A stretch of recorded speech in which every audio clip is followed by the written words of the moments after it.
I did not know that that was the day, my first day. Around the beginning of August, I realized this was the place for me. I loved everything about it. It was just the beginning of summer. My father had a patient who was a partner at Cowan and Company. I filled out the job application. I got a job as an option clerk for Cowan and Company. We are going back to the beginning. My first days here on the New York Stock Exchange. March 28th was my first day.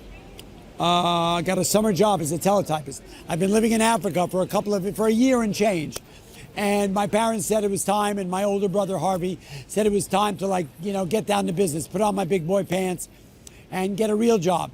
And so it was just the beginning of summer. My father had a patient who was a partner at Cowan and Company. It was a great firm. So I got a summer job starting on March 28th. It turned out it was the day that Ronald Reagan rang the opening bell and gave a speech. Up until recently, when they put up a photo of that day, I did not know that that was the day, my first day. Like, I came down here, I had just come back from Africa. I was completely overwhelmed by coming down to the floor. There were 7,000 people in that room. And so, it was overwhelming. It was just, this is just being honest. The place was fast, the adrenaline, the chaos. And I was a little guy, 24, 25 years old in my little suit. And so I was like, whoa, this is a lot. So I just kind of focused, and I didn't even realize who rang the opening bell. Being a teletypist, imagine this. So back in the old days, there was a whole support staff around the trading and execution of stock and how everything was cleared and all that. So an order was generated upstairs. It was called down. This is all open outcry. Screaming and yelling. Phones, phones, phones. No internet. No cell phones. Forget it. Order was generated upstairs, called down to the floor to a clerk with instructions. The clerk would then beep a broker. We did have beepers, little beepers on our waist. Not me yet, because I didn't get a beeper until I was a broker. He would beep a broker. The broker would come in. He would say, here, buy 25,000 shares of XYZ. Go out to the crowd. I want to buy half here, and then work the balance. Whatever the instructions. All orders needed to be generated upstairs, and all instructions needed to be disseminated to the broker at the point when you handed him the order. So, all that being said, I was the guy, so the order's called down, the broker is beeped, the broker goes out to the stock, he may buy it from the specialist, he may buy it from the crowd, he may buy it all at once, he may buy a partial, he may call it back into the clerk, he may raise his hand, give the piece of paper to a squad, send the squad into the booth. These are all the different ways stuff happened. Once the order or the partial order executed, right? You have the time it was traded, how many shares, what the price was, who the contra broker was, and the contra broker's badge number. All that information is what was necessary 7 days later to actually clear the trade, right? We never transact money on the floor. So all of that information needed to be ledgered by the reporter in the crowd who filled out a little computer card and put it in a machine that went upstairs, right, to the people who were inputting it into a system. Then that order came into the booth. The clerk would report it to the clerk upstairs. Then they would hand me the piece of paper. I would then input, you bought 5,000 shares of XYZ at this price from broker Goldman Sachs, badge 675 at 11:52 in the morning. You leave 20,000, working the balance. And then I would input that. Then I would put it in a little plexiglass box. And when I got 5 or 10 orders like that I had already input into the system, I would take the paper and go hand it to a tube guy. The tube guy was standing on the end of every booth. And then he would take all those orders, roll them up, and put them in a little plastic tube, which he put through a pneumatic tube that was sent through an air pump all the way up to the 17th floor.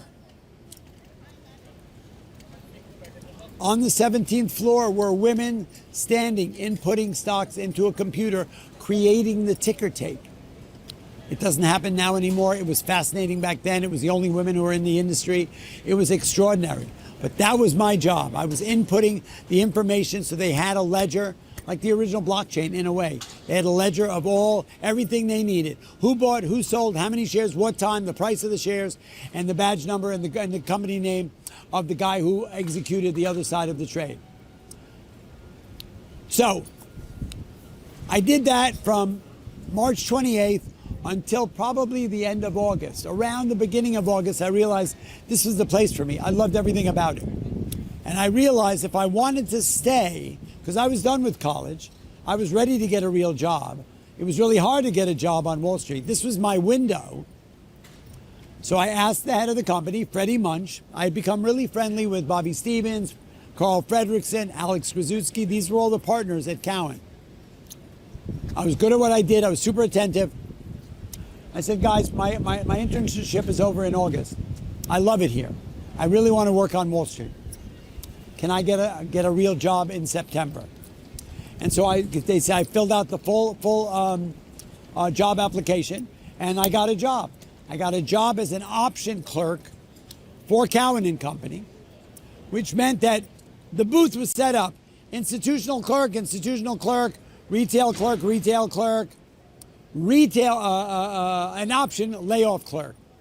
I was the option layoff clerk. I was at the end of the line, and then basically what I would do was I would get orders: buy 500, cancel 200, leave 300, sell 500, sell 200, make 700 all day long, because they were doing options upstairs and they needed to hedge themselves in equities. And so we were always hedging our bets. I loved it from the minute I did it. It was super exciting. It was a wild and crazy time on Wall Street. I feel like I had arrived once I got a real job on Wall Street, not just a summer internship. And I stayed with that company for probably 8 or 9 years. It was amazing. What I ended up doing was, the whole thing is, so there's no training for this job. You have to start at the bottom and work your way up. They have to see that you're good, you're attentive, you're loyal, you're honest, and you pay attention. And that you don't make mistakes. And if you do, you only make them once. So that was kind of a fun, exciting time. Now, I was an option clerk for probably 6 months to a year. Then they moved me up to a retail clerk for another year. And then after about 3.5 years, obviously everybody's goal there is to become a broker, is to get a seat on the stock exchange. It used to take 13 to 15 years to go from runner, teletypist, clerk, all the way to broker. I was super lucky. Right place, right time, 3.5 years. I believe April 17th of 1988. I got my first seat on the stock exchange. Super fast track. I got lucky. One guy quit, one guy retired, one guy got fired, and boom, and I was good at what I did. And they moved me up, and I got a seat on the stock exchange. My parents came in, we signed the book. It was like, I mean, back then, it was probably the biggest honor you could ever have in the world, to get a seat on the stock exchange. I'm tired. I gotta stop. What time is it? It is 12:30. Okay. Let's keep going. Did I bring my water down? No. Shit. The legend. Yes, sir. Just want to say a quick hello. Big Nice fan. Oh, I appreciate that, sir. What's your name? Skip Trackman. I was at Nice to meet you, Skip. equity sales and trading for 15 years. Okay. CIBC, Tommy Wiseau, Of course. Stephen Nicholas. Yep. My son clerked down here as an intern, actually, for. Okay. So they want to know some stories about what were the days, the outlier days. Like, it was crazy and busy. It was the 80s. And it was open outcry. And so it was a lot of screaming and yelling, and it was exciting. But think about it. I clerked through the crash of 87. Now, we've talked about crashes. There are only a handful of them that happened in history. And I don't use the word lightly, right? A crash is really an extraordinary outlier day where there's a massive sell-off in the market, right? That is not a pullback, not a consolidation, not a sell-off. It is a massive short-term sell-off, more than 10, 12, 15%. And has a lot of fear in it. And has a lot of, capitulation in it. And so there's been a handful of them, literally. Crash 29. I think there was one during World War II. Obviously, the 87 crash. There was the internet bubble of 2000. There was COVID. There was the great financial crisis of 08, 09. Then there was that mini crash that we call, in 2025 when Trump started doing all the tariffs. That was a crash, 20.8% over a 7-week period. And then I would call it what we just had here, 11, 12, 13% sell-off around the war in Iran. I would say that was a mini crash as well. Every crash, and as I said, there've only been a handful, has had different components that make up the crash. The only thing that is the thread that carries all the way through all of the crashes is before the crash happened, the market was trading at record highs before.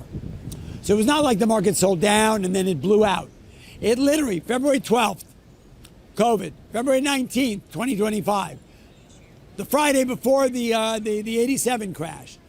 I mean, I can't even pinpoint, maybe the Lehman Brothers collapse was a little different, but the fact that every time we had a crash the day before, everything looked wonderful, beautiful, shiny, right? Markets were just booming. They were at record highs the day before the market crashed. It was like nothing to see here, right? And so that's, I think, the most fascinating thing about a crash is that suddenly something happened that turned itself on itself in the market. And everything from being perfect and trading on every piston, checking off all the boxes, suddenly everything went south, and it went south quickly, fast, and furiously, and we sold off more than 10, 15, 20% in a very short period of time.